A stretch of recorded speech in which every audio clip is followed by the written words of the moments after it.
24 থেকে 29 এপ্রিল বাংলাদেশের মাননীয় প্রধানমন্ত্রী থাইল্যান্ডের মাননীয় প্রধানমন্ত্রী শেঠা তাবিসিনের আমন্ত্রণে থাইল্যান্ডে সরকারি সফরে গমন করবেন এবং United Nations Economic and Social Commission for Asia and Pacific ইউএনএসকাপের 80তম অধিবেশনে যোগদান করবেন।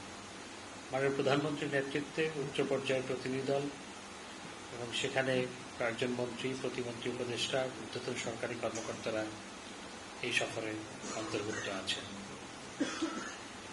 26 এপ্রিল থাইল্যান্ডের গভর্নমেন্ট হাউসে বাংলাদেশের মাননীয় প্রধানমন্ত্রী এবং থাইল্যান্ডের মাননীয় প্রধানমন্ত্রীর মধ্যে দ্বিপাক্ষিক বৈঠক অনুষ্ঠিত হবে। একই দিন থাইল্যান্ডের মাননীয় প্রধানমন্ত্রী কর্তৃক মাননীয় প্রধানমন্ত্রী জননেত্রী শেখ হাসিনার সৌজন্যে আয়োজিত রাষ্ট্রীয় মধ্যাহ্নভোজে মাননীয় প্রধানমন্ত্রী যোগদান করবেন।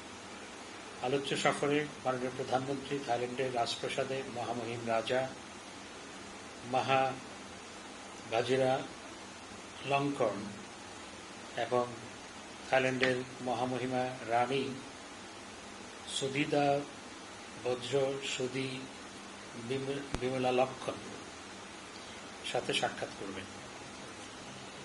মাননীয় প্রধানমন্ত্রী জননেত্রী শেখ হাসিনার এই সফরের মাধ্যমে উভয় দেশের মধ্যে বাণিজ্য সম্প্রসারণ, আমদানি রপ্তানি বৃদ্ধির জন্য মুক্ত